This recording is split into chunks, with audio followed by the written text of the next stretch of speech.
Chers téléspectateurs, bonsoir chez vous et encore une fois, merci Nandenge Bozo Yambabiso, Nakatia Basalon Nabino. Actualité, ezali actuellement Makassi. Eza Makassi, surtout Nabatoyo, il y a politique. Mboka, Bango Bazo dirigé Mboka Nabiso. Ndenge Makamezo Kende. Kamwa Nyamu Nyamu Ekomi, il y a beaucoup de zondi. Bato Biso Dozo représenté, ba peuple. C'est-à-dire que Baninga Nabiso, Bamasina, Kingasani, Bachangu et autres, Bazoye ba très bien te Makamone ni Nezoleka. Transition, glissement, Bakombo, Ekomi, Ebele. Yango na bozo Banabiso, na Kibolole Nabiso, na Kibabola Nabiso. Tokamati n'importe qui te, pour na quand même aïe Bisabiso Makamone ni Nezoleka. Puisque quand on parle de l'opposition, on voit en premier lieu Bolingate, on voit en premier lieu l'UDPS. Qu'est-ce qui se passe dans Katia UDPS? Nani Azaro dirige UDPS? Makambo ya UDPS ezoleka ndenge nini? Voilà pourquoi Tosengaki, to rencontré pas n'importe qui, un grand membre. Oyo bino pe bolinga te. Oyo azape nakanisi na un mot à dire, à moins que bah, prouver biso le contraire. Toye komona monsieur Valentin Moubake. Monsieur Valentin Moubake, bonsoir. Bonsoir. Awa nanika kana loba la condition ni ntoza ko sala. Courant ezate. Snelle ezate. Oyo loba Charles de Gaulle, ce machin. Tozozela eloko ni pa la bakanga machin wana o iza ko sala eloko moko te d'année en année likambo snele toza ko comprendre te comment est-ce que ce machin continue jusqu'aujourd'hui car population en tant côté azali pour machin wana et continuer on a courant ezate batabazo kufa ba électrocution etc. tozo sala émission dans des conditions quand même un peu difficiles mais l'essentiel c'est que message est le cas. Monsieur Moubake Valentin, si tu es à l'aise, En tout cas, moi je suis à l'aise. Ok. Ngana après. Tu es 100 ans. 100 ans. Ok. Mais na bossé Mounios. Avec toute la courtoisie, de part et d'autre. Monsieur Moubake Valentin, actuellement, na kati yi UDPS. On a zolo ba bien mutumonga ke wanganate. Ozanani. Na lingi est-ce que yo moko loba na kati yi UDPS actuellement. Ozanani. Molière Nakanisi, il y a 2 à 3 mois, Oyambaka Mokonzi Moko ya UDPS comme on a eu Mwakasa. Azali représentant et Abiso UDPS na Suède. En même temps, secrétaire national adjoint aux relations extérieures. Adjoint à Félix Chilombo. Otuna Kaye Motunawana. Ayebisaka yo auti na Bruxelles. Azalaki na président Tshisekedi pour naye Valentin Moubake Azali jusqu'à preuve du contraire conseiller politique ya président Tshisekedi. Ezalaka pe discussion munene otuni ba mituna nyoso avoué yo sikoyo ngai na kobakisa nini question est simple. Actuellement, Wana, c'est l'homme qui a vu l'ours. Actuellement, M. Moubake Yomoko Zawana, Ozako exercer fonction ni nakatia UDPS. Tolanda Oyo Moninga Lobakite, Yomoko, Ozako exercer fonction nini. Ndeko Bakisa na lingina Bakisa. Le 4 mars 2014, Tozali na Tshisekedi. Nde mokolo yo akopike crise na pokwa.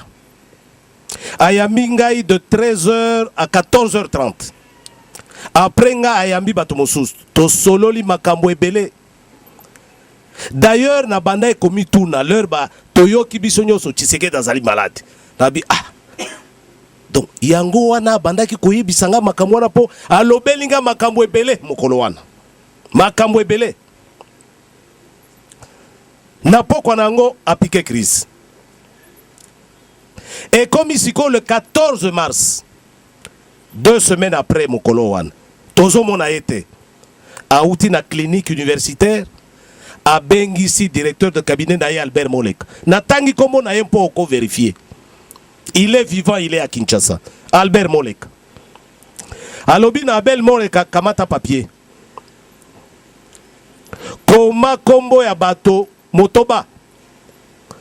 3 personnes de l'intérieur, Babam UDPS. 3 personnes de l'extérieur, Babam UDPS. Et sali loko la 6 personnes. Ponga Tshisekedi, nazo zonga na poto, nazo kene na poto, nzoto ya malamu te, et ça risque de prendre du temps. Moleka, moto azali kosala nga rapport. Kamata bato 6 wana, nde bakosala directoire. Oye ko géré parti pendant mon absence. Nous sommes le 14 mars 2014. Parmi bato 6 wana, Valentin Moubaki azali. Directoire ya ko géré UDPS. Monsieur Valentin Moubaki, Tikana loba. Mais Tikana loba. Nanina noyeba, owana zoroba c'est eza après. Ngani noyeba na kati ya UDPS ozali na. Yango nazali koyebisa yo. Ozana besoin ya Albert Moleka te, aloba Albert Moleka ye après yo. Albert Moleka par rapport ngane na ibinio. Moto ya no makabato na UDPS ezali nde Tshisekedi. Merci beaucoup. Yango nazo rappeler yo ba relation yanga na Tshisekedi avant ba évacuer na poto. Valentin Moubaki, est-ce que vous avez besoin de rappeler ngana ki même ko témoigner? Omeminga est pas président Tshisekedi. Mais okamu isabato. Wana omeminga est pas président Tshisekedi ayambi biso tozaki ngana yo. Ozaki Albert Moleka za osala te. Oza ko se référer na Albert Moleka pona nini naza na besoin ngani na yebelio oza conseiller politique ya président Tshisekedi. Et je crois que Omema Kingati n'est pas président Tshisekedi. Est-ce que vous avez besoin de se référer par Albert Moleka? Tuna na yo. Et la kisike tout ezali. Yo moko tuninga yo zali nani na UDPS.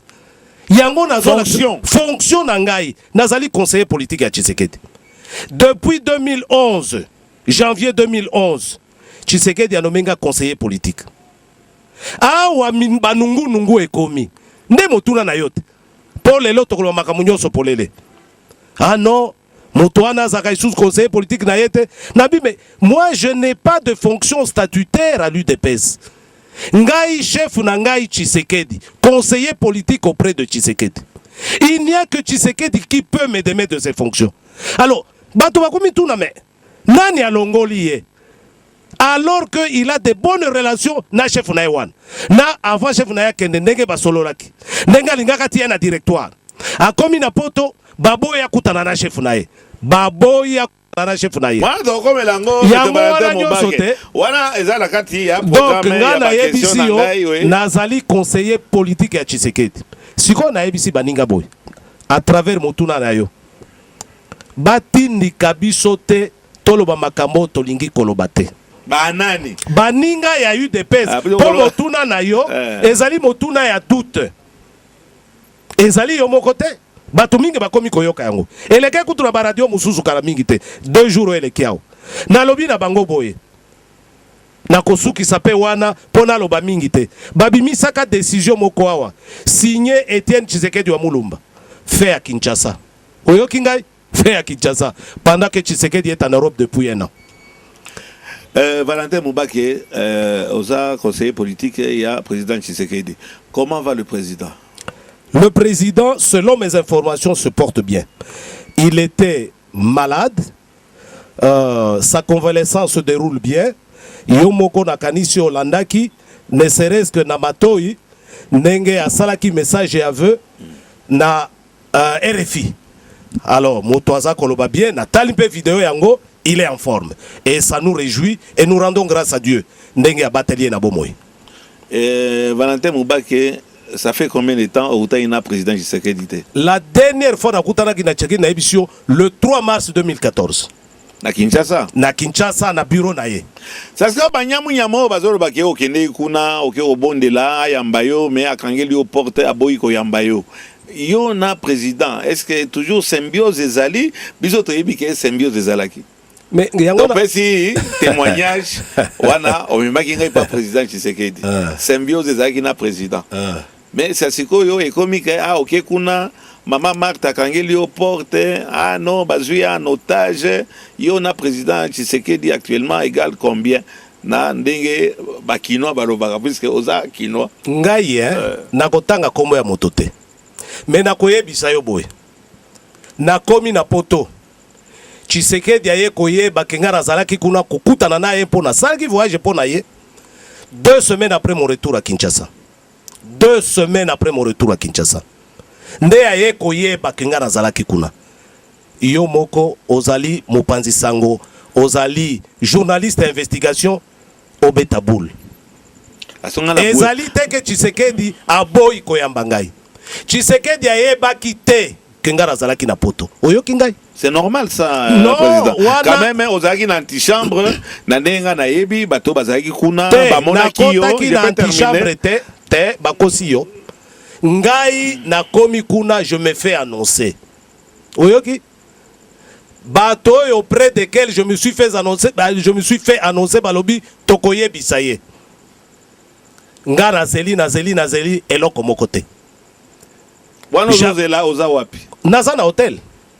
Na epa Tshisekedi te. Non, ya président te. Bongo akologer ngai akohéberger ngai epa na ye. Te na nege oza na antichambre ne ozozela ke ayamba yo. Je me suis fait annoncer na hotel, na komi boye. Enyo so abimbo tokoyebisa ye. Nazeliti visa na ngai esili ya court séjour. Nazongi na ngai. Mais avant nazonga, nasali moi, naloba point de presse c'était na échangé na quelques journalistes na ganisi botanga ki awa ba déclaration yango o naza koyebisa yo na komi awa 1 mois après motomoko ya sur ayebisi ngai ndenge Tshisekedi président na ngai aye koyeba ke na kende kuna kotala ye 2 semaines après mon retour. Wana yebi pani na zongi si ote puisque billet quand même na niveau IDP c'est un petit problème. Non. Pani no zongi te o ke no mona président wana ye koyeba ke yo kende kuna pana ke ayamba yo. Tshisekedi a fonctionné ka bongo te. Mais déjà ndenge na yokaki na état d'esprit na elera ye koyoka makambo wana asepela kite. Na beaucoup seka ndenge wana asepela kite. Et na lobby yango okoki ko vérifier yango po moto oyo alingi atie yango tembe. Akotindi kanga na loba makamususu. Mais pour le moment je m'arrête là-bas parce que ezali parti na ngai na lingite au propre et sopana na parti na ngai. Au propre wana tozoyi bate so aza moto, so aza nyama, so aza tabouret, to aza nani. Au propre wana tokoyeba ye quand même eza toye kotuna sango ya PPRDT. Toye kotuna sango ya MLCT. Toye kotuna sango ya UDPS. Mais quand même, ma question est un peu différente. Yo yebi, depuis la... Maman Marthe, relation ni boza ko entretenir nae. Maman Marthe azali moi si à président nangay. Donc je lui dois du respect comme je dois du respect au président. Mais tozali na relation professionnelle te. Tozali na relation fonctionnelle te. Nga azali conseiller et pas à président. Ye azali moi si à président. Et souki wana. Na likambo bazol bake Maman Marthe na Félix Tshilombo bakamati bakangi le président en otage. Voilà d'ailleurs parmi les raisons oyo wano kene kuna bayambaki yote baza koti yango na compte ya Maman Marthe na Félix Tshilombo qui est le fils tout en étant un membre de l'UDPS. Likambo wana bakamati président azali na otage ya famille biologique nae par rapport ya yo zamolu bate. Ah non, baluba, na ebite so batete la, bato akivu, likamboana ki bakamati président, bakangi en otage par famille biologique nae. Okyo ki ma question anate, yeba ke batuming bazolanda biso, le petit peuple otozomona na ba parlementaire debout, bato wana nyonso message wana ezokomela bango.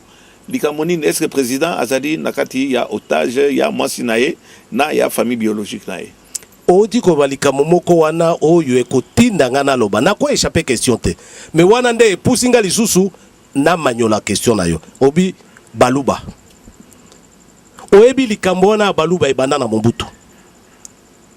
Biloko na biloko ya baluba. Banda Mobutu. Mais na lingi ba téléspectateur nyoso bayeba. Na munoko na ngai. Si au Congo il y a 2 partis, réellement partis nationaux. UDP, c'est un parti national. Ezali Eloko. Tshisekedi n'appartient même plus à sa province. Tshisekedi n'appartient même plus à sa famille. Oebinga Nazana Tshisekedi Bandambula Nini. 91 tozo préparé conférence nationale souveraine. Tilelo jour pour jour. Tilelo. Donc nasina yoka makambo wana mingi. Ngai mutunazolo banayo ngai. J'ai été élu, pas nommé. Élu président du comité national Eleko Ezalaka, numéro 2 du parti. Naza Mouloubate. Ngana tamboli na Tshisekedi Congo mobimba na campagne na ye. Namoni ndenge Congo mobimba elingi Tshisekedi. Et je l'ai félicité d'avoir transformé l'UDPS dans un parti national. Bongo moto ya ndenge wana. Même s'il y a des gens qui surfent sur cette corde-là tribale. Ezala batu ya kati, ezala batu ya libanda. Wana Tshisekedi te. Président Tshisekedi te. Valentin Mubake, président Tshisekedi, au contredire ngaïté par les hypocrisie actuellement, ba membre bato baza pembe naye dans la grande majorité, baza baluba. Au contredire ngaï na likambwana. Na ndenge nini? Na bato baza pembe ni ya président Tshisekedi, o tomonaka na o baza koloba etc. Bazali o famille. Na bandi nanu tokamata symbiose ou bien nini cadre famille na cadre na famille bazali nde baluba. Yo kana ebisa yo. Soki yo kwei maladi lelo. Moto ya liboso akosoccuper na yo nani? Famille na yo. Ezala mwasi na yo, ezala bana na yo, ezala ba cousin na yo lokola, obengisa bango nyonso na mboka batonda kuna na ndako. Biso te. Ba agent ya Molière te. Wana ezali droit ya famille. Langage de bois. Yokana nona silisa. Langage de bois. Eza langage de bois te parce que j'ai vécu ça. Oui, puis Tshisekedi c'est pas la première fois qu'il est malade. En 2007-2008. Mais toyeba kite que Tshisekedi a kozongela biso. Il y a même eu la vague Yabao Yokaka Batu Yarigini. Tout le monde prédisait la mort de Tshisekedi. Donc ce n'est pas la première fois que tu as assisté à Likamouana. Mais biso tolobi boy. Il y a M. Tshisekedi, papa, époux, oncle, ainsi de suite. En cas de problème privé, c'est sa famille qui a l'obligation, je dis bien l'obligation de s'occuper d'abord de lui. Le président Tshisekedi, maintenant Tshisekedi, président de l'UDPS. S'il vous plaît, Valentin Moubake. Santé, il y a président Baébike, Akenegou n'a pas de problème à soins. On est tout à fait d'accord. Bah, membre de famille, c'est tout à fait normal, à la mais la décision, quand même, est le cas. Yo Mokoza se contredire, le président va bien. Autre tournir question simple. Est-ce que Makambo Bazar Olobake, le président a sous emprise? Il y a moi Sinae, étant donné santé nae, même non seulement physique mais mental, mais il semblerait que Batouana Bazar Pembeni, Bazar Opexande, IDPC Tambola Malamo. Répondre à la question dans simple. Nazo répondre à la question. D'abord, du point de vue de la santé de Tshisekedi. Je n'accepte pas Batoba et Bisayo, santé naye, les loyaux, ils ont bien été, on oublie même mental, c'est faux. Tout n'a chez Okitundu. Na André Kimbuta, gouverneur à ville, ba utaki na poto, il y a moins de 2 mois, ba kouta na Tshisekedi, ba yebisio que Motoana, azo raisonné les sous-soutés. Ba sololi naye, pendant longtemps. On a confirmé en gros. Batoto Tangawana, n'a eu occasion au Solana Bango. Président a la conscience, n'a eu peut-être des autres, et l'autre trahir, peut-être côté physique. Mais c'est normal. C'est tout à fait normal. Même Ngaï. Bazar retient en doute. Même Ngaï, n'a un problème dans le Koloawa. Donc, au coup, Tangaï, n'a pas sala tengu, au Moubak, et a sous en bonne santé. Donc, à 83 ans, il est tout à fait normal, il n'est pas sur béquille, il n'est pas sur chaise roulante, azo lobapé, azo raisonné. Ça peut... Maintenant, pour dire qu'il est sous l'emprise de la famille. Ok, voilà la question. Mais moi, je ne peux pas confirmer cela. Je note tout simplement. Na makambo et actualité à dialogue.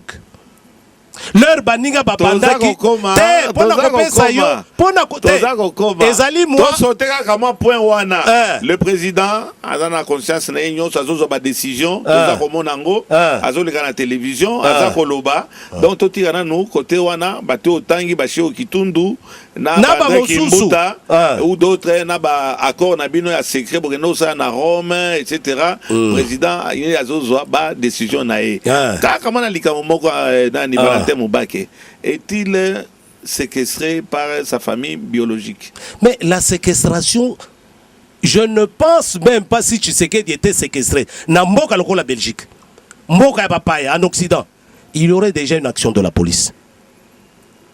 Je suppose. Manipulation, il y a Montazan à 83 ans, ça se fait. Mais même quelqu'un de 40 ans peut te manipuler. Yango na lingi dans la kisayo boy. Oyo bazali koloba azali séquestré. Il est sous l'emprise de sa femme et de sa famille. Ngai, je n'ai aucun élément pour démontrer cela. Mais je note ndelangana yebisayo. Ba décision Tshisekedi aza kozwa. Si c'était un homme séquestré, naye kopesa yo exemple moko ya dialogue. Dialogue wana mais a bloqué à nini si c'était l'emprise de la famille ezala ba parlementaire de beau oyo to consultaka bato nyonso bazoyera baza koyoka pe oyo batayibisaki biso kozanga te opposé Valentin Mubake. Il fallait bapesa yo ba élément pour la question wana. Problème exacté. Comment va l'UDPS? L'UDPS a des problèmes internes. Et je peux dire aujourd'hui que ceux qui ont kamati microcosme politique, il y a Congo. Microcosme, ceux qui ont kamati monde politique, ndenge ba politicien bazara na Congo, na ba parti politique. Ceux qui UDPS, ezala ki kosala na loba 10 secondes na 100 mètres plat, na kanisi ba komi na 9 secondes. Mais moto ya koleka e nano azate. Tala ba mosusu ndenge baza kokima ba place bazalaka. Tala ba mosusu ba komi ba doublure, ba mosusu e komi ba 3 parties comme moko. Donc l'UDPS et pas na biso tozana ba problème interne yango na ebisio. Mais chance Mosala o Tshisekedi ya sala na UDPS. Oyebi valeur nango Tshisekedi alongola UDPS lokola parti ya ba cadre. Lokola baninga tomona kaiza lokola moziki moko boye. UDPS ezali na maboko ya base. Côté ya base, problème ezate. Parce que la base se reconnaît dans Tshisekedi na ko rejeter babo sotonyo so ya le tenant du pouvoir.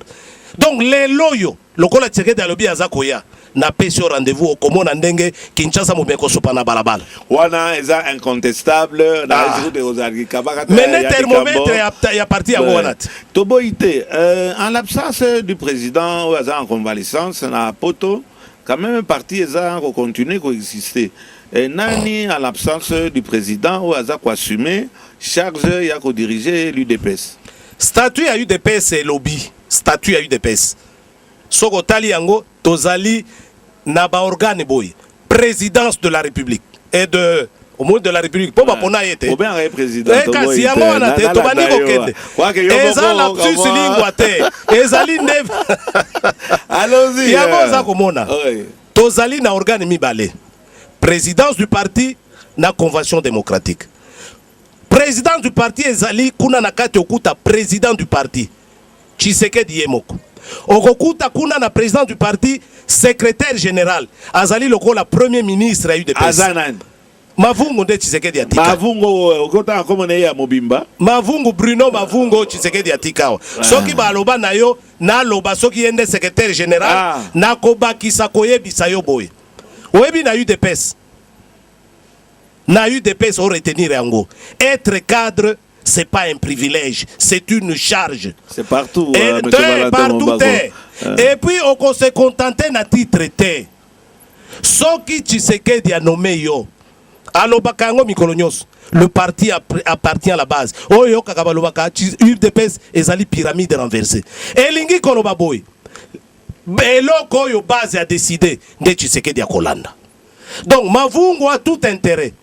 je répète, Naba Moussous, ils ont tout intérêt d'être en harmonie avec la base. Ce qui base à Sanzio, Tshisekedi a soutenir yote. Entre Mavungu na base Valentin Mubaki azali de Sikanine. Te, yango na lobi na yote. Valentin Mubaki azali na fonction statutaire te. Yango ba oyo bazali ko telengana. Tokona oza base. Naza na base. Mais na fonction nangai, nazali auprès du président comme conseiller politique. Donc bayo bazako palangana. Na kombo ya Mubake. Otu nanano bangote. Mais Mubake wana a dérangé bino na nini? Parce qu'il n'a pas de fonction statutaire.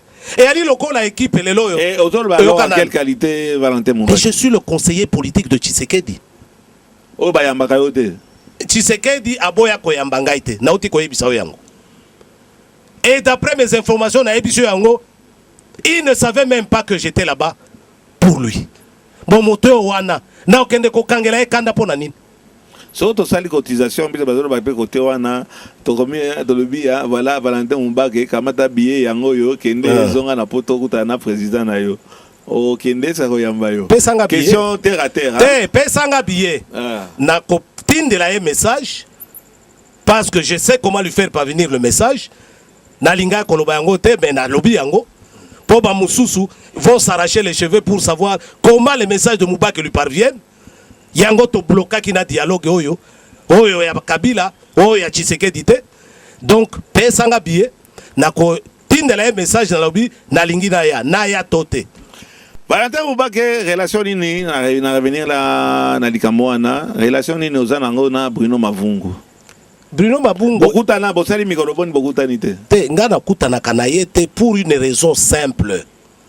Yé azali secrétaire général na gouvernement na ye. Et comme il lokola na lobata commissaire rani bourgmestre te ya na loba ya Kibombo. Yo lobi na relation ni entre ye na Matata Mponyo. Boza parti moko bozo kutana te nini bazali l'état. Mavungu azali secrétaire général. Il gère le parti au quotidien, selon les statuts. Nga Nazali conseiller auprès du président. Nalingi Tebaloba, Mubake est en train d'empiéter sur les prérogatives de tel ou tel. On est d'accord. Combien de temps beaucoup taïna Bruno Mavungu? Beaucoup taïna Bruno Mavungu, secrétaire général Bamou Koufaki, Namatanga, secrétaire général Bamou, il y a 2 mois, 3 mois. Tozalaki côte à côte écoute. Donc bino na IDPS beaucoup tanga ceux qui m'attendent ezali mais ceux qui olingi moninga te période ya passe au kende kotala yete donc te na lobi IDPS de manière générale po ye azali na programme na ye azali na makamona azo gérer parti na lingi te baloba Mubake a fait ceci Mubake a fait cela natiki ye asala mosala na ye et il rend compte au chef tout comme moi je rends compte au même chef dans le cadre de nos relations. Valentin Mubake baza au kamata baza ko accuser yo que en dehors du fait oyo actuellement bazoye ba plus ou moins fonctionne officiel te à part ya conseiller pas nous à la conseiller donc il faut que na mutu wana pas na conseiller te wana okosi à vous wana okosi okoki kozala conseiller ya moto bozali esika moko te oyebi ke Tony Blair azaka conseiller ya Kagame oyebi yango elobama bafana esika moko na ti yango kutu bar likolo na kopesa yo mpe ba exemple mususu ya pene awa eza ndenge wana te relation ya chef na conseil na ye ezali relation ya confiance chef esika azali akozala na États-Unis akozala wapi abite question il faut na tuna mototel ayebisanga nano amoni yango ndenge nini. Il y a des conseillers connus, il y a même des conseillers occultes. Donc tina moko zala na moto pembeni te poza la conseiller na ye. Valentin Mubake baza soupçonné que aux allez au contraire président il y a cellule il y a terroriste si terroriste il y a IDPS terroriste ça veut dire bakamonyon so bona ke da kotambola o izala Bruno Mavungu a décidé mais au moins toujours contre poids ezali obi terrorisme wana mo prononcer wana leloyo aname et conscience obi ke leloyo bakoki koya kokanga ngai ba memanga na Guantanamo bazo kanga yango ou bien ba memanga na CPI terrorisme actuellement à partir de cellules fortes. Quand on dit forte ça veut dire fantassin Il y a base à UDPS. Il y a base à UDPS. Balabinde Moussa na yo etikali na kati ya UDPS yango. Mais na ça na ko sala terrorisme était ce qui base à UDPS. Bazali koya et parangai. Tous les mercredis awa pour la matinée politique. Pour bayeba ya solo parti et commune à niveau nini. Ya solo président à l'obinine. Yango makambo na zo bisayo. Dialogue wana est-ce que zali idée ya président. Makamonyo so ezole kawana. Pas c'est comme troublé. Moi, comme conseiller à président, ngai lokola na yebi, oyebi Tshisekedi c'est un homme, il faut yebaye. Yo moko lobi o témoigner ndenge nini pendant que ce n'était pas possible na lobabongo. Na kamata yo na memi pas Tshisekedi. Oui, pas ezala qui n'importe qui te voilà. Rapprocher président Tshisekedi. Elingi kolobaboye. Je connais mon président. Et le président me connaît. Mais plus, le président me fait confiance. Aux Hollande. Donc, ce qui base eye panangai, eza kolela. Conseiller ndengenini. Na benga na base. Ndengenini ngai mubaki na koza na cellule forte. Dès lors que je n'exerce pas une fonction statutaire. Yo zali entraîneur, il y a Renaissance. Équipe na yo ezopola. Yo kendo kamata moto azana gratin kuna. Faute eza ya yo. Eza normal. Yo entraîneur mobimba. Eza normal te. Mais ceux qui ba supporter la Renaissance. Babandi ko kende ko epa ya pasteur Mukuna. Babite. Biso to bano kende so entraînement ya moto wana te. Tindaka équipe na entraînement ya moto boy. Ekola kisa nini, ekola kisa que il y a quelque chose qui ne va pas. Mais ngai na ko condamner batote. Na ko yamba kaka base, na pesi base, biano, na mituna bazali ko tuna ngai. C'est ce que je fais. Et c'est ce que Tshisekedi a toujours fait à l'UDPS. Vous voyez que Tshisekedi a président à partir de période de Bakibas. C'est Kibasa qui était le président. Mais pas Tshisekedi, c'était tout le temps plein. Et est-ce que Kibasa se plaignait que Tshisekedi a commis terroriste? D'accord. Tozonga, Eloba, Baninga, ya Bandundu, avancé Liboso. Tokende Liboso. Bruno Tshibala. Azali porte-parole, il y a UDPS, Naïbi bien. Est-ce que Azali effectivement porte-parole? Mais ngara koye bandenge nini? Ye moto alobi. Te. Na lobi na yo boye. Oyo kanga malamu. Lelo yo soki Tshisekedi a décidé yo za la conseiller na ye. Okotuna moto mususu a confirmé yango. Ezali décision na yo Tshisekedi a nommé yo. Est-ce que Tshisekedi a nommé porte-parole na ye ezali Bruno Tshibala? Ezali équipe ebimaka Bruno azana kati, Mavungu azana kati na ba mususu. Na ba mususu. Na bakisi boy. Avant Tshisekedi akende. Atika kape ba secrétaire général mususu. Willy Iliba. Aimé Ilunga. Bazai sous na équipe wana te. Jacquemain bakima. Te Jacquemain leur Tshisekedi akenda. Il n'était plus dans l'équipe. Mais natangeli yo komo ya batomi baleo Tshisekedi atika ba secrétaire général adjoint. Bazate. Yo kolobanini. Okolobanini. Bato wana ba kolobanini. Voilà, Moubake, puis c'est ma caméra, Otoyeli, moi introduction. Mais Bruno Tshibala, porte-parole, reconnu ou pas reconnu, Azamoutaï d'EPS, Azarolé a quand même na ba chaîne, Azosa ba déclaration, Azarolé non. Valentin Moubake est aussi au Longola.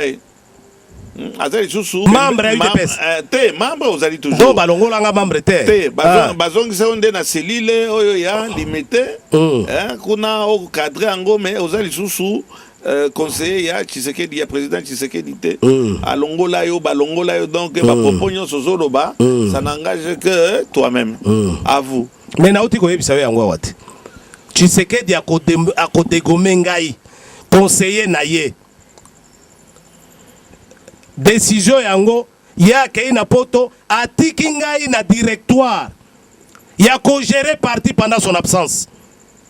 Baninga balobi na convoqué directoire nabi na kosala yango te parce que Tshisekedi il a dit à Moleka il n'a pas eu compte tenu ya faiblesse na ye azalaki malade na répondre na noter Tshisekedi devait se concentrer pour na kobimisa décision wana moto yo alingia a décidé ati ngai na groupe ya 6 personnes oyo ba ko remplacer ye à son absence.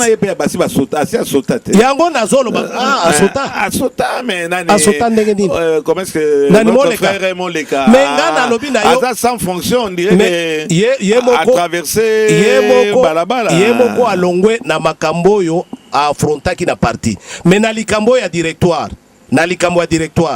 na solola yango na Chilombo Félix devant un témoin yemoko ayebi docteur Eteni natangi komona ye alobi na ngai alingi makambo ya directoire wana te alobi na ngai il a bloqué ça oyoki ngai alors ngai na yoki Bruno Chibala Valentin Mubake tolingo kota na makambo yo likambo yo biso toyelia wa ezaka kama tour d'horizon porte-parole à lobby yo na lobby na yo moto yo alinga pesa ngai makoki ya kokamba yu de pesa son absence makoki ya kokamba yu de pesa nazali à ce moment-là son conseiller politique alingi atianga likolo niveau ya likolo lokola ye à son absence nde balobi a dégomé ngai okondima biloko wana dans l'entretemps j'ai fait quoi pour dégommer ngai qu'est-ce qui s'est passé dans l'entretemps pour dégommer ngai yango kana lobi boy azana droit ya ko dégommer seul président a ko dégommer oui yango nazolo mais cela n'empêche que mais nazali oza atana fonction moko lisusu te azolo ba Tshisekedi te moto azolo porte-parole non mais il n'est pas le Mendo Malanga lelo aye alobi non on peut si exemple mabe mais tika wana aza porte-parole tika wana aza porte-parole au même titre que chez Aloba Nabiso comme porte-parole les institutions sont stables. Où avez-vous déjà vu un pays aller au dialogue après les urnes? Porte-parole, hein? Mon continent a un dialogue. Bon, donc, tika exemple. Naza satisfait na réponse na yote, mais to que na likambo yo biso to yeli sasiko. Dialogue. Yo oza na kati ya IDPS. Likambo ya dialogue, on dirait que d'abord on dirait oui ça nous population bazo na biso baza batu ya mayele lokolo ya binote tout le temps bino za ba politique quoi que na l'air na biso bazo so balobi moto aza politique aza moto ya kosaka mingi likamba dialogue on dirait ezako terroriser bino ezako tétaniser bino lobana nous batu bazo na biso likambo yo pesi na yoki ke banomaki yo en tant que président ou secrétaire général et pas nabino toye bakate pana okamba bateau de façon à ce que bokende contre idée à dialogue olobi boni à vous to lancer campagne anti-dialogue Kabila oyoki ngai je nazolo ba maloba ndenge ba téléspectateur ba yoka malamu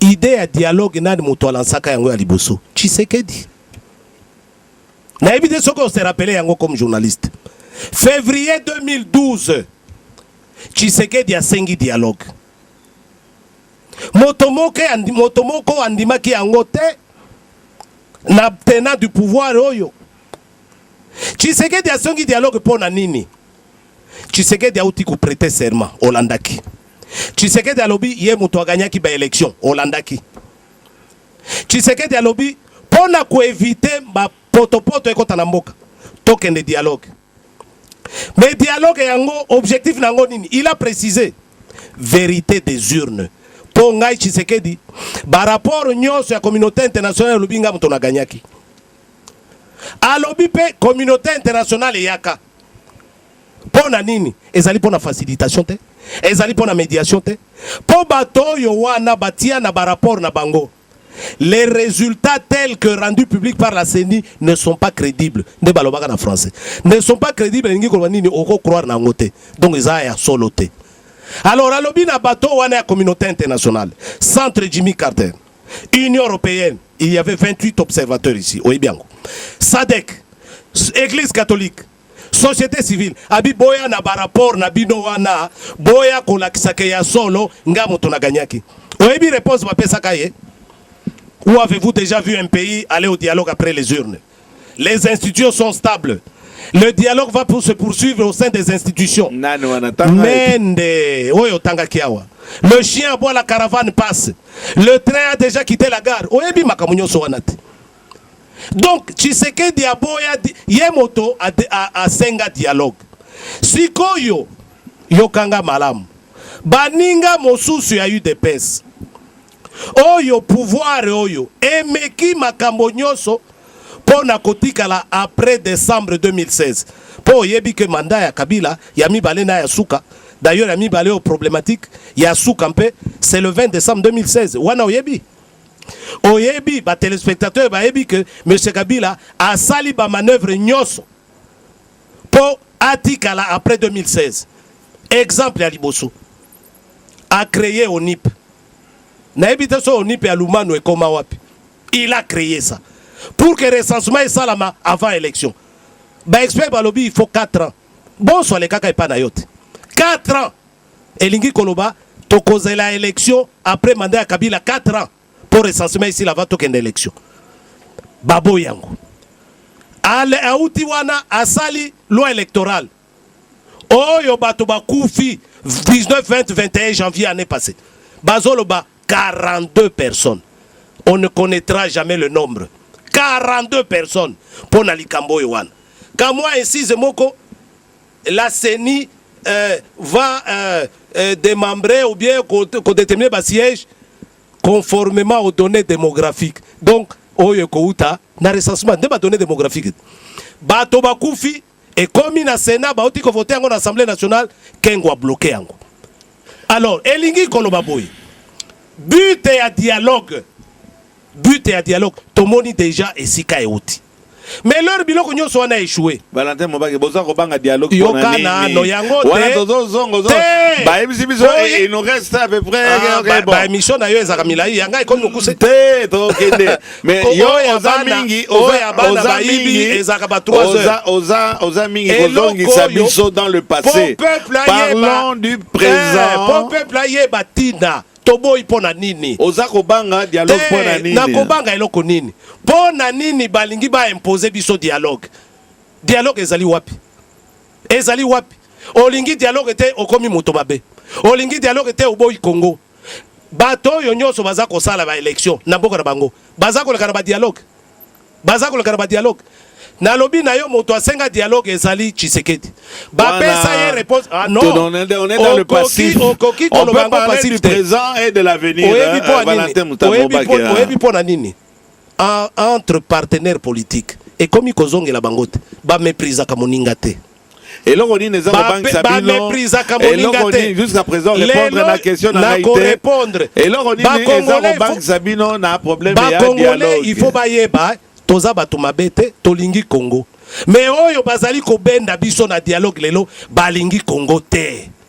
Oyango nazo rappeler ba Congolais et si kanini ba manœuvre na bango ebandi. Donc biso tokene na dialogue yango po elobi il faut to violer constitution, toza na ba délai constitutionnel. Oyebi que décembre oyo mandat ya Kabila esili. Lelo yo bonso yambaki bonso. Alobi na yo techniquement il est impossible d'organiser l'élection présidentielle. Donc biso to kende kuna baye biso bomoni moi je suis à ça l'élection exacte to sala nini dialogue yango wana. S'il vous plaît s'il vous plaît na ko placer kama mo ezala monologue te loba na entendement ya batu mingi dialogue ezala wana bokeneki na CNS n'entendement batu mingi dialogue ngoroba esika bokutana moto na moto akoloba likambo oyo azana besoin akoloba elingoloba teke masodo bino obeta na dialogue et kozala décision exécutoire ou je ne sais quoi le faire kokutana ozomona mabe nini na likambo wana je dis bien puisque na se bazo comprendre likambo wana te. Parce que bien non boyebi bien que likambo yo et comme biso na mobulu nini puisque zela na no tanga na poser question na ngaida loba omoni ndenge pesinga ina som likambo te o peso so na to solliciter yo expliquer batu lokola biso dozo comprendre te kokuta na moto pana ke bo solola et loko nini boza ko banga pana ke bo solola ezali ko banga danger nini ezali wana na dialogue wana yo kanenge obimi misi déjà makanisi ya bato balingi ba benda biso na makasi na dialogue po mboka ezali kokene na mobulu ekouta na nani ekouta na nini ekouta na nani omoni makanisi mabe. Donc biso soki toboyi dialogue tolobi yo lobi oza mokonzi ya mboka sala mosala na yo. Yo lobi ozali na majorité organiser les biso ba élection. Makambo ya kosolo kuna toyebi yango. Po bango moko balobi yo kana mais Kabila pesi déjà 4 points à l'ordre du jour. Na rappelé yango. Point à liboso. Enrôlement de nouveaux majeurs. Ce que au tali article 211 de la Constitution na kopesa yango tanga ezali rôle ya Seni. Point à mibale. Na lobby enrôlement de nouveaux majeurs. Ya mibale fichier électoral. Au tangi na article 211 de la Constitution au kotanga yango rôle ya Seni. Point à misato. Financement des élections. Pour le bien Zanambongote. C'est lui et sa majorité, gouvernement, na Assemblée nationale, na Parlement, ne bavotaka budget, gouvernement n'a exécuté. Bisoté. Yamine, sécurisation du processus électoral. Yé na armée na yé des chefs d'État, commandant suprême, y'a armée, na la police, na service à sécurité. 4 points yé moko proposer en Gowan. Y'a bisoni na kati. Il faut appeler sa ordre na Seni na ye. Ezali ya ye moko. Euti na ngai te. Malobona ya ngai te. Ya ye moko. Nga natali nobi oh. Mais bandeko. C'est le monde à l'envers. Yo moko mokonzi. Yo moko longoli président ya Seni. Malumalu. O longoli na vice na ye ou imposer o ya yo. Ozeli dialogue te. Ozeli dialogue. Yo kana sirisa. Na ezala monologue te na bana pe opposer au ba question. Donc ba congolais ba yeba que biso toboyi dialogue principe te to senga yango. Mende sikoyo pouvoir oyo elinge me makuna to partager na ye. Échec yako konzambo katina élection. Bon soyez bisio, ce n'est plus possible. Bisoté. Et donc bisoté le bité. Donc on partage responsabilité on a tiki yo, so na gérer yo te. La reposer ma question te, c'est ma question les amis. Loba. Oh nyo so autour ba wana. Pe population bayibi yango pe baza koyoka. Peut-être na façon abino ba je les connais te. Question na poser pe na zongeli yango. Kabila a besoin que Akamata Abakisa mandat Moussous. Bino boza d'accord. Président Kabila a dit donc Makamon Nyoso autour de Bawana. Bino boza d'accord. Le fait que beaucoup de Kabila apprend que na batunaye, boy sabango que non, bisotoza d'accord. Il faut tout le avoir dialogue. Tout le bakara essayer ka babengi dialogue. Kuna esika babengi bino balobi boya koloba. Donc ba oyoka na noté UNC à lobby MSL lobby kutu bazaki na conclave soki convention c'est ba pesi conférence de presse mobimba Jean-Lucien Boussa lobby Eve Bazaï ba lobby moto Vital Kamera lobby bon balingi to loba ngo ndenge nini ngayo naza koloba kaka kuna na kikumbi esika ba lobby komo na ngo dialogue nde tokende basala mosala na bango tokopesa bango occasion ya komema désordre na Congo te yo assure que na dialogue wana soki lelo président Kabila na bato baza pour ye bakamati balobi non ba prolonger bino kandi boboyi ke ko sale maté qu'est-ce que vous pensez ne ba ko imposer biso likambo yo bokoloba na dialogue na lobby baloba ki na yo commission préparatoire et ko salma 10 jours après tout comme 26e jour eza ko zelanine Eza kozela nini bakamati batona bango wana j'ai du respect pour tout ce monde là mais bakomi koluka Tshisekedi na eu de pesi na mwinda bakomi koluka Tshisekedi na eu de pesi na mwinda oyo balobaka le chien aboie la caravane passe mais le chien aboie Valentin Moubake le chien aboie la caravane passe na kasi otanga ba Cheo Kitundu ba François Mwamba ba tuana nyonso bakutanaki na bino te pona koluka siko na mwinda boto ba na bino réponse ezalaki nini bondimaki bosignaki ba mikanda te okome melangata mokanda moko Tshisekedi a signé te moko te na lobi na yo moko te tolobi Tshisekedi te tolobi bato batinaki bango bato bokutanaki na bango en cachette tokyo le en cachette heureusement on lobby en cachette mais cachette pe na du côté de Tshisekedi basali cop na bango oyoki ngai Leur sikoyo bazongi na konsekate. Nalobi hein. Leur sikoyo banani. De yo moko yebi ba basaki ba cachette. Ba tu IDPS. Oui, oui. Mais leur Tshisekedi a komona makambo na bi, c'est quoi ça? 1er décembre, l'UDPS ne se sent pas concerné par le dialogue tel qu'annoncé par M. Kabila. Pour y avoir un dialogue où il y a Senga pendant 2012. Un dialogue et la vérité des urnes. Ndeo yo ebimi kutu na message à la nation ya lobby. Natangela yo na dialogue wana sasko yo Valentin Mubake UDPS bo kende to bo kende. Dialogue ya Kabila te. Te. Nga lobby o ya IDPS. Na lobby ya Kabila te. Totika Kabila pa na lobby IDPS. Ça na IDPS te. Aux alliés conseillers ya président na pose question sasko est-ce que bo kende to bo kende te. Mais nani azo senga dialogue na condition ya UDPS.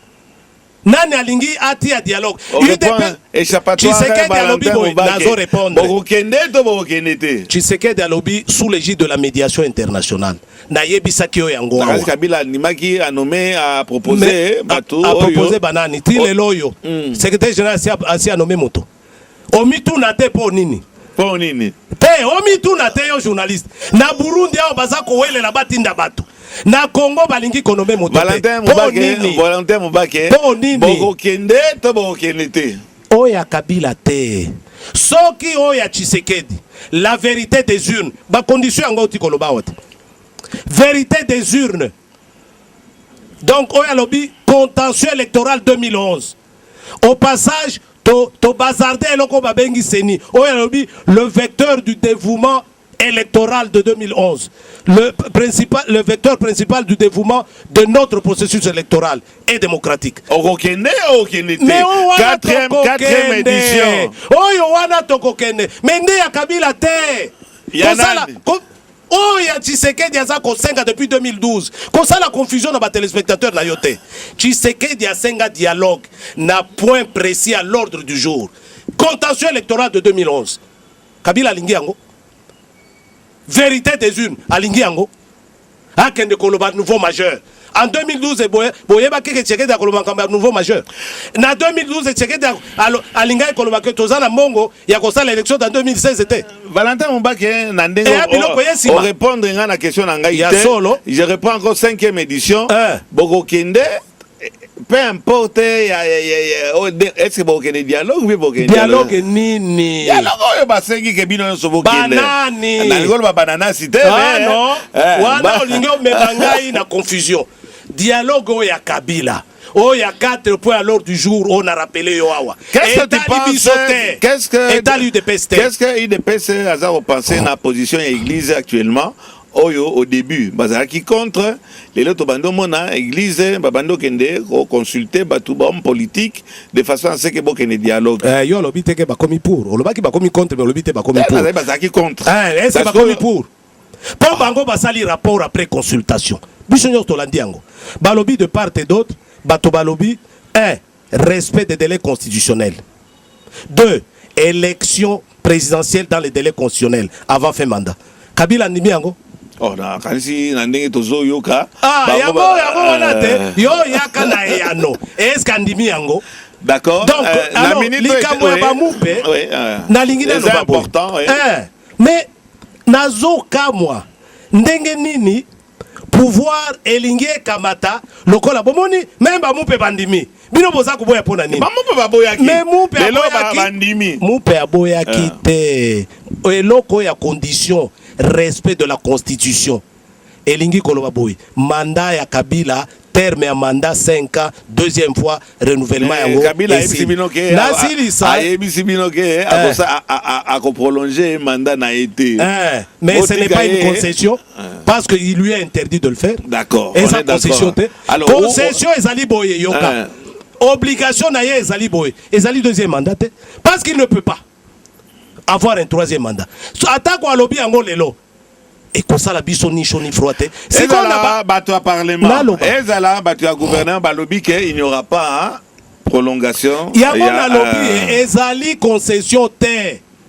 Parce que Epeki Sami atalo yango kutungana lobakate yango pour qu'on ça la troisième mandat mais la bakisi de boye bakisa eloko oyo il faut ayeba nani les tenants du pouvoir. Okay. Parce que c'est un système du pouvoir. Il faut bayeba boye. Il y a une constitution dans ce pays qui dit ceci. Le scrutin présidentiel est convoqué 90 jours avant la fin du mandat du président en exercice. Article 73 de la Constitution. Il faut être au Sama. Yami Balé. Bango balobi na surtout pas bazanga lokola avocat na bango mais na pozo que bango balobi ba toucher constitution te. Touche pas à ma constitution. Mais na limite yango sikoyo toyeba calendrier électoral yango ezali wapi. Oh la kisi que élection présidentielle ko salama 90 jours avant le 20 décembre 2016. Ah, ozomona. Ça peut arriver. Ça ne peut pas arriver. Non. Dans un pays normal, Molière. Et quel pays? Scandale géologique, Molière. Mboka nini o ya monde, na l'île Fidji ou Vanuatu. Le Congo RDC manque $1 milliard pour organiser les élections. Bako se kayote. Balaza mbake toza oyo balobaka na baterme toza kochute na fin ya émission na biso mais naza ko bombela yo na lobi likambo ya bamu pete okoza ko ya bon nati yo loba c'est important likambo na c'est important donc maloba yo bamu pe balobi bato bakomi ko extrapoler yango mu pe akoloba Molière kende ko boma mubake mu pe akoloba bongo te Molière, Boswana na Moubaki. Oyebi que Marc Chouezaki prévu annuler encore. Oh kanano moi. Est-ce que oyebi que Marc Chouezaki s'il vous plaît, Batubalanda biso. S'il vous plaît. Na bon, en politique quand même Valentin. Marche organisée par Bamoupe ngara za Moupete. Yo okomi porte-parole na bango. Yo ya ba Moupe yo mutozo annoncer yango. Na ona yoki yango. Elongi ya baba moleze ya Moupe. Mais na yoki yango na note. Oyo lobi na yoki yango na note. D'accord. Ya Moubaki makamba Moupe. Makamba Moupe. Moupe babenga ngo les princes de l'église. Pape kutu balwakana Saint-Père. Esika malobana eutaki. Pape ne peut que dire ça. Bosangana bolingana, l'amour du prochain. Mais Pape na ba Moupe bayebi. Dans chaque pays, il y a des lois, il y a des règles. Il y a une première loi qu'on appelle constitution qu'il faut respecter. Namboka ba règle les ali. Molière soki abomi moto, bokangaye. Molière soki aibi mongo, bokangaye. Ba Moupe ba ebi yango.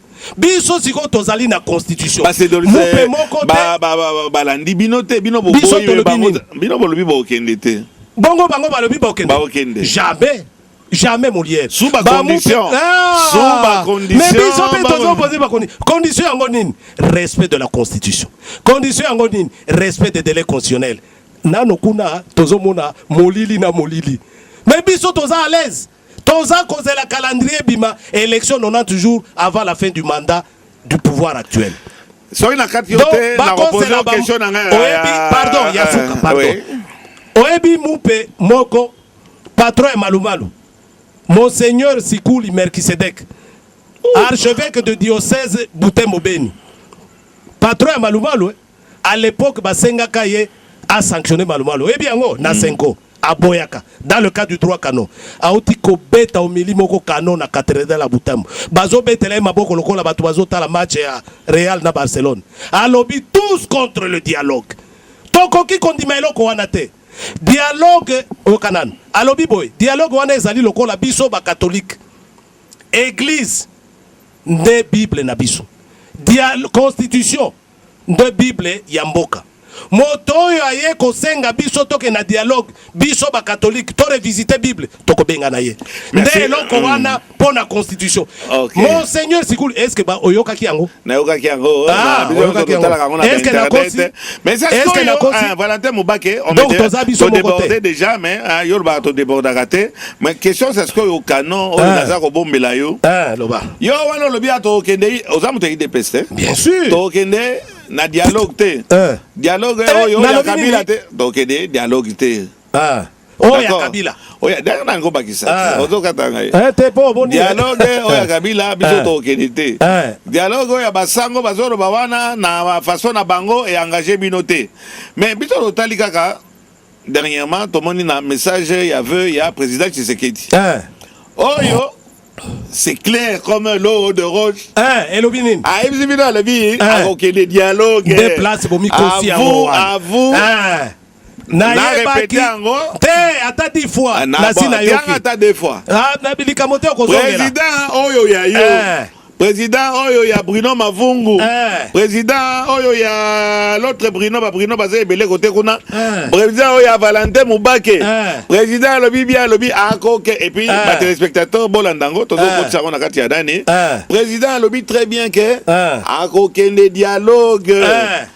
Il a dit en français, il y a Motoaza maladité, en bonne santé. Bien. Président Lobby, président il y a IDPS.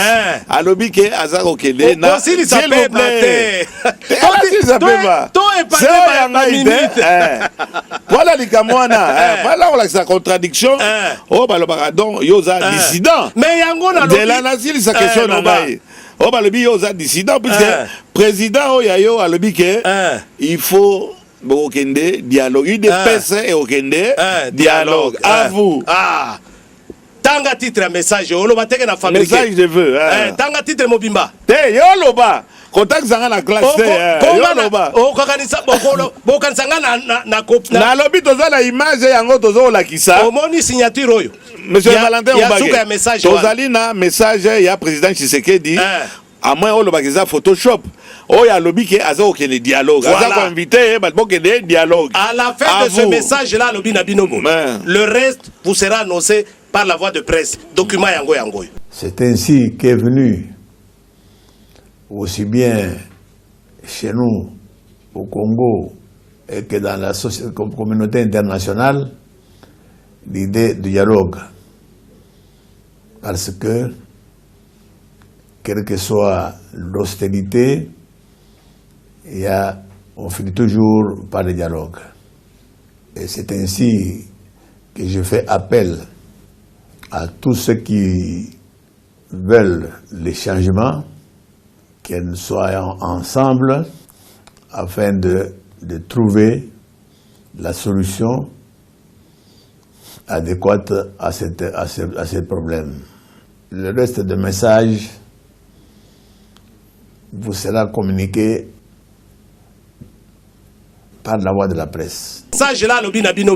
Le reste vous sera annoncé par la voie de presse. Document yango yango. Mais yango nazina tangela yo message de vœux naye signature yango yango. Est-ce que ça les sous parce yo zakami non de la nano. Ezako ba document za lokuta ezali Photoshop. Na yo tala. Et lobini. Bon, Tshisekedi ya lobi boy. Na pesa otanga. Te yo tanga. À lobi boy. Je réaffirme notre détermination à défendre la Constitution et les délais qu'elle prescrit. À défendre la Constitution et les délais qu'elle prescrit. À régler le contentieux électoral de 2011. À régler le contentieux. Tu te répètes là. À refondre la CENI qui demeure le vecteur principal du développement de notre processus électoral et démocratique. À organiser un processus électoral dans un climat apaisé. À favoriser un transfert pacifique du pouvoir dans le respect de l'expression de notre peuple. La réconciliation tant recherchée et attendue et à ce prix. Oyoki dialogue ya Tshisekedi. Oh, oyoki na lingala. Non. Wana yo komi komi. Tika nano. Parce que c'est très sérieux. C'est très sérieux. Le président vient de le dire lui-même. Vous m'avez posé une question. À vous. Motomoko ako sabino ba combattante. Tshisekedi alobi okende dialogue. Mais dialogue oyo wapi? Oya Kabila te. Condition yango ya posé. Texte a outi ko signé yango. Alobi boy, dialogue oyo aza ko senga. Ezali dialogue oyo ya ko défendre la constitution et les délais qu'elle prescrit. Kabila ndimi yango, il n'a jamais accepté ça. Pile le calendrier bimina noté. 2. À régler le contentieux électoral de 2011, vérité des urnes. Dans le bakayango te. Yango Tshisekedi alobi. Est-ce que vous n'avez pas Kabila interprétation. Mais le président Kokende oui ou non? Yango na lobi place au coin na mutambo ya tenant du pouvoir yango wana. Tshisekedi a demandé le dialogue en 2012. bango baye kosenga yango sikoyo avancer liboso mais liboso yango ya lobby alobi voici mes conditions. Est-ce qu'il y a une contradiction oyo biso tozolo batoyoki o population ezala ba combattant oyo bino ya IDPS bango nyonso balandi pe baza kolanda na ndenge papa moderne azoloba. Très bonne question. Contradiction ezali wapi Valentin Mubake? Contradiction ezali Kabila albi toke de dialogue pour na lobby président Tshisekedi na lobby Kabila te lobby na contradiction na nani président Tshisekedi na message na ya veut à Oti Osala en bonne santé c'est audible tout ce que vous voulez à lobby à aucun dialogue. C'est ainsi qu'est venu aussi bien chez nous au Congo et que dans la communauté internationale l'idée du dialogue, parce que quelle que soit l'hostilité, on finit toujours par le dialogue. Et c'est ainsi que je fais appel à tous ceux qui veulent les changements, que nous soyons ensemble afin de trouver la solution adéquate à ce problème. Mais nalobi yo za ko sala ngo na ko ndenge nini dialogue yango tike dialogue atsenga yango lelo condition nini ya poza pona dialogue pourquoi olongika kwa madamo dialogue oyo alobi ya kokende oyo ya kokende ya Tshisekedi ou bien ya Kabila ya ye Tshisekedi donc ya sali dani dialogue a poser dialogue ba condition na boza ko luka na dialogue soki boza na besoin na yete bo sala yango poni bozo kokate poni ni bozo kokate poni ni yo kamati kaka mo dialogue olingi kotia contenu na kanisi biso nyonso Valentin Mubake eloko wana landanga bien et choqué population nyonso même na base na bino oyo bayoki yonde sa sikoyo au comité ko analyser mais la kanisi président Tshisekedi a lobby a aucun dialogue s'il vous plaît a poser question a aucun dialogue oyo ya Tshisekedi a sali ou bien aucun dialogue oyo Kabila convoqué aucun dialogue sous les conditions suivantes aucun oui ou non Molière na koloba na ndenge na yote. Si c'est pour faire plaisir au tenant du pouvoir, na kolanda yote. Parce que yokate yango lobi sanga. Maintenant répondre te. Répondre aux mais te yo motolingi nandi ma dialogue oya. Poche na lobi oya Tshisekedi a lobi akokende. Mais dialogue yango nini yokangai fandanye. Na yoki. Fandanye. Na vanini. Tshisekedi alobi boye. Tshisekedi alobi boye.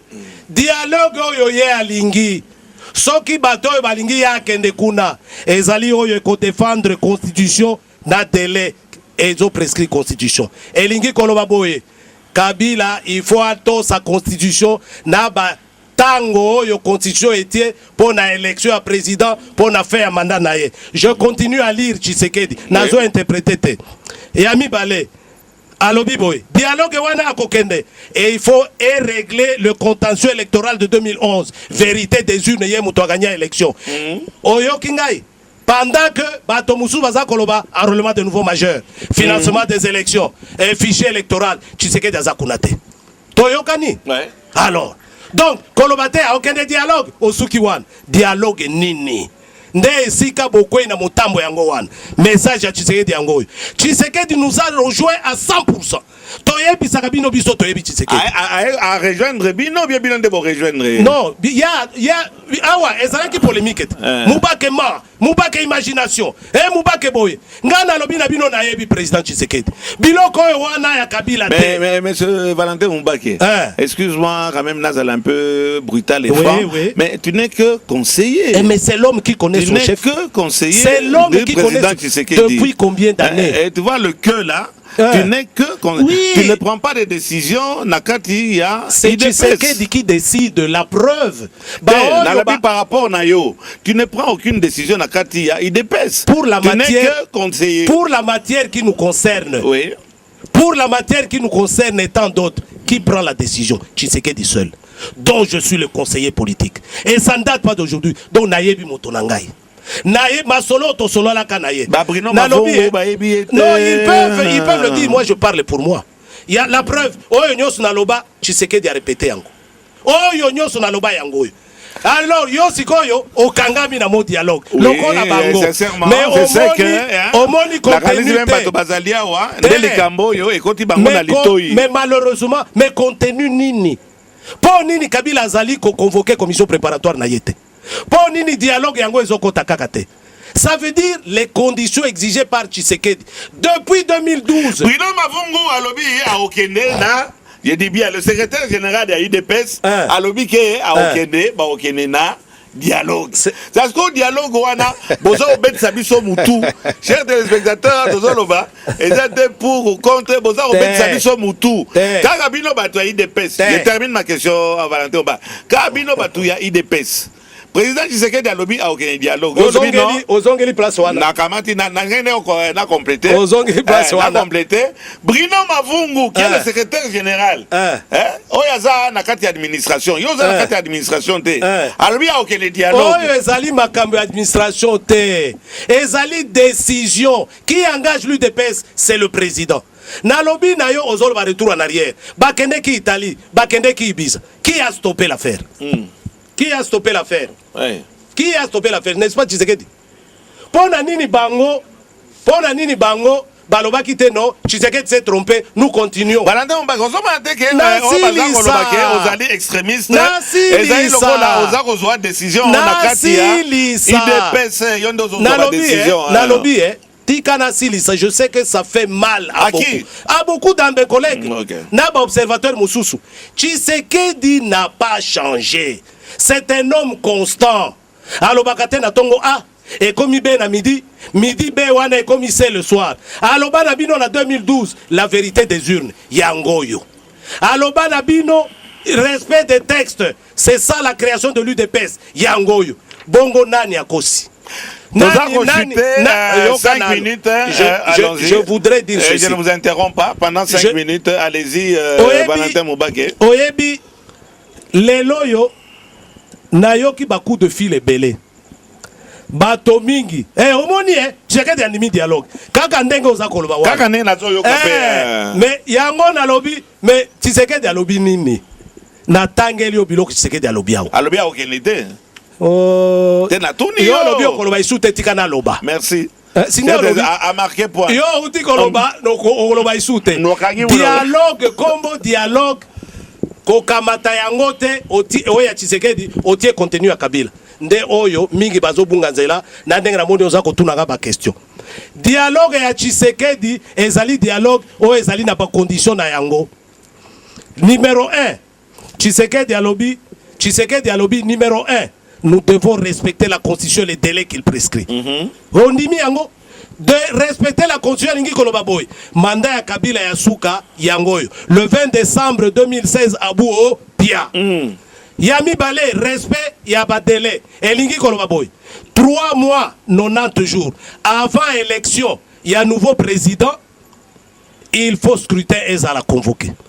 Tozo c'est la calendrier bima. Oye kolakisa que élection ne kosalema na télé wana. Tshisekedi aloba boy. Na dialogue wana, nous allons régler le contentieux électoral de 2011. Vérité des urnes. Alors, bato sayango, Tshisekedi akokende.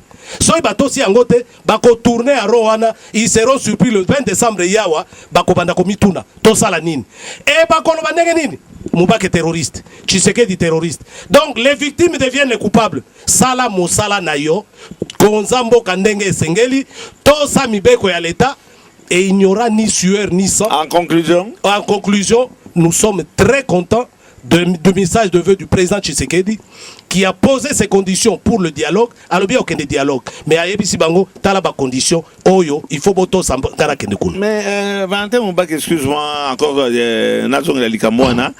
on dirait aux autres contestés, président Tshisekedi, na message y avait au bandé au lire entre les lignes.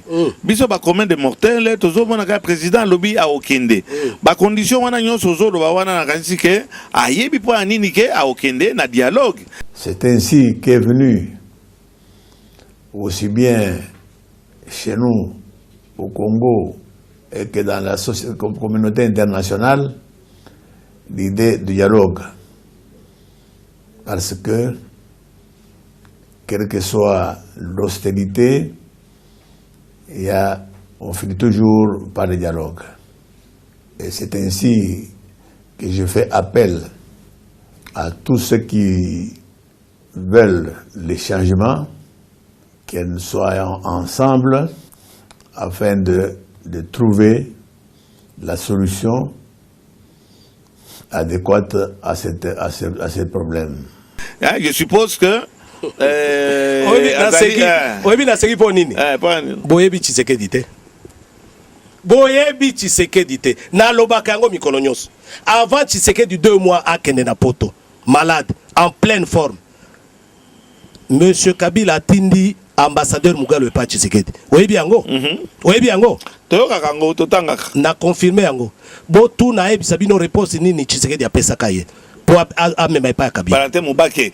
Président Tshisekedi azako ya pana kenena dialogue akomi oui ou non. Mais na lobby Motuna na yo pas répondre par non. Motuna na yo wana le pouvoir doit déchanter. Soki bakanisi Tshisekedi apesi bango dialogue sur un plateau. Ne parle pas du pouvoir. Loba na base na yo.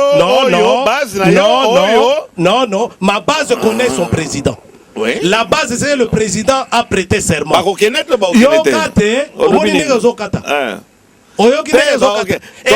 ont gêné aux réponses de l'angaï. Loba. À vous. La base connaît son président. La base, c'est que M. Tshisekedi avait prêté serment. Et Tshisekedi avait même déclaré l'impérium. Alobi yende bavotaka. Contentieux électoral 2012. Donc Tshisekedi est tellement bon, Molière. Il est tellement généreux. Alobi va confisquer un mandat Mobimba.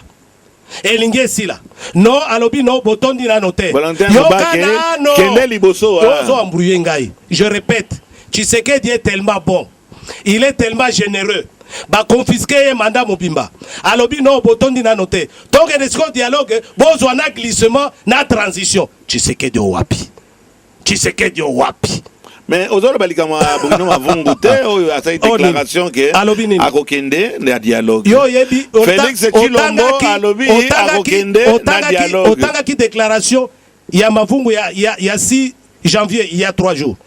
Autant yango. Akokende te. Te na lobi soko autant yango sinon je ne poserai pas bêtement la question. Premier point, c'est pour régler le contentieux électoral de 2011. Mavungu. Mais bon régler, bon di bako régler yango. Mais yo solo banangai yo koleka classe soko olongi na no examen te. Okoleka deuxième graduat te.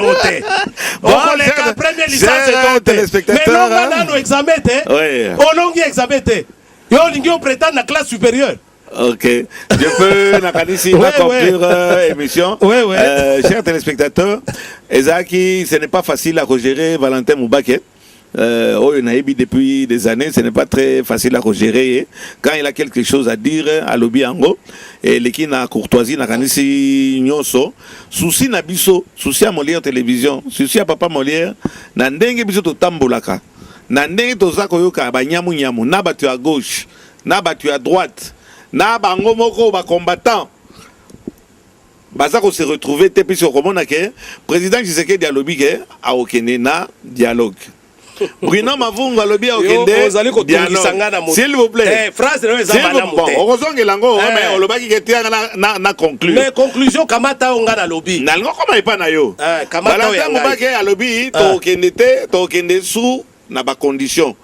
Je crois que au contredire ngaite. Il faut qui bakamati ba remplir ba condition oyo président asengi to okende na dialogue. So nous contredire na likambwana. Et donc contredire na compléter. Compléter ngai. Na compléter.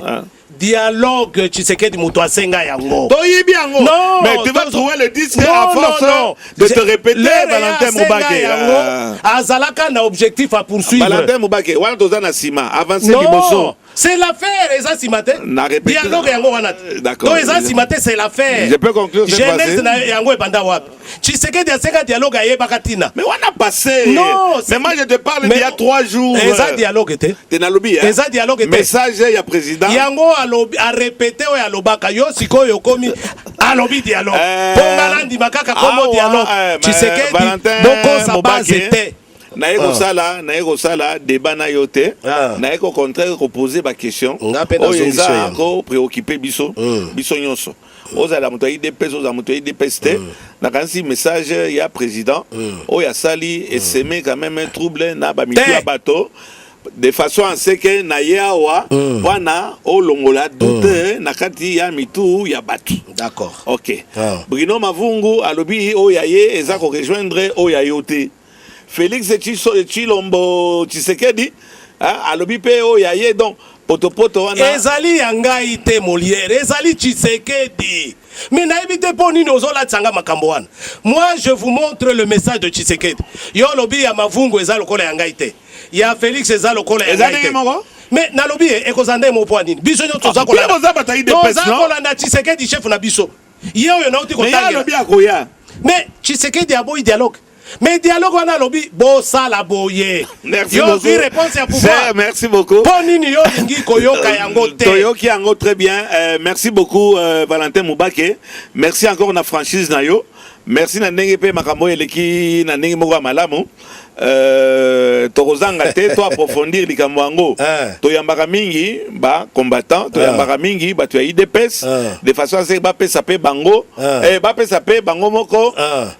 Point de vue na bango na kanisi tokosala micro baladeur de façon à ce que toyeba congolais mon côté à kondima biloko terminé monsieur allez-y tokosala kama micro baladeur de façon à ce que batu so bazali zo na ba question mususu ya kosenga nous allons voir aussi les autres membres ya UDPS puisque toki ko négliger la première dans le cas pour bien il y a opposition la fille est née de l'opposition excusez-moi donc ils ont un souci que to informer bino na ndenge Kinshasa et ningani na message ya président Tshisekedi donc voilà bito toyeko en venant ici voilà na tranquilliser base au kamati lisusu kati ngai nazaki na suka loba pona base na tranquilliser base bomi tungisa te Tshisekedi akokota dialogue ya Kabila te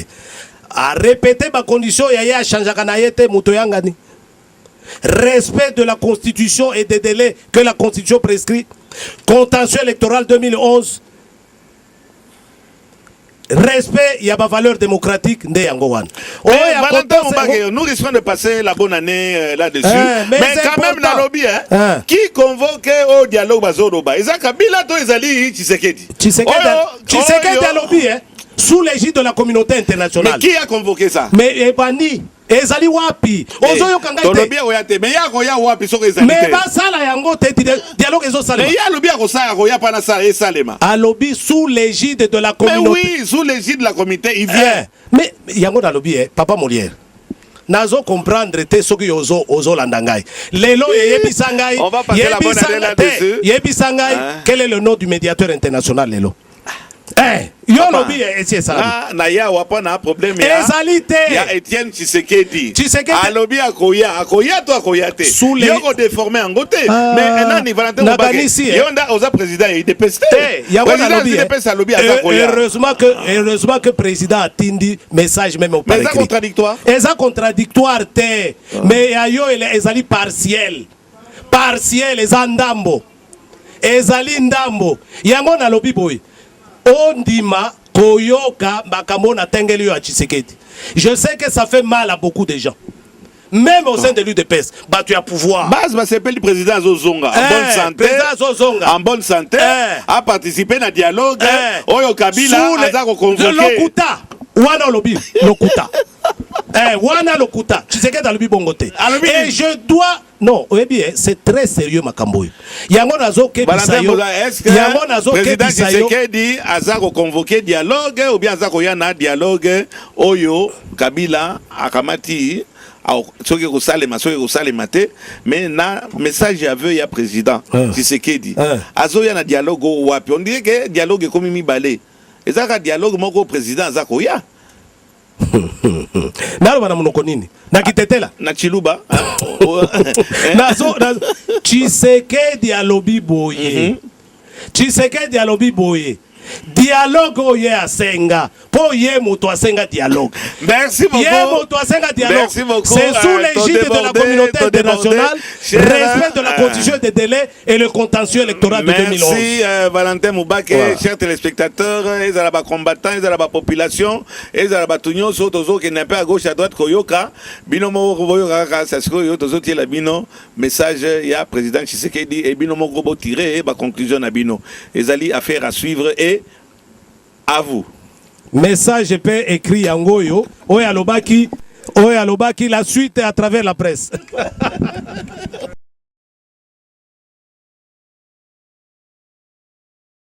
Congolaises et Congolais, chers compatriotes, l'année 2015 qui s'achève sans que le peuple, qui est la source de pouvoir, sans que ce peuple ait trouvé des satisfactions dans ses besoins. Je pense aux assassinats qui avaient lieu dans la région de Beni Butembo. Je pense aux détenus qui manquent injustement leur liberté. Et je pense aux milliers de citoyens qui, par les défauts d'infrastructures adéquates, ont perdu la vie. L'année 2015 vient de s'achever sans que le peuple puisse espérer obtenir les résultats qu'il devait obtenir en comptant ces immenses richesses du pays. C'est ainsi qu'est venu, aussi bien chez nous, au Congo, et que dans la communauté internationale, l'idée du dialogue. Parce que, quelle que soit l'austérité, on finit toujours par le dialogue. Et c'est ainsi que je fais appel à tous ceux qui veulent les changements, que nous soyons ensemble afin de trouver la solution adéquate à ce problème. Le reste des messages vous sera communiqué par la voie de la presse. Bientôt, je serai parmi vous pour que nous puissions lier nos efforts pour gagner. Et je vous présente mes vœux le meilleur, de bonheur, de longévité et de prospérité. Bonne année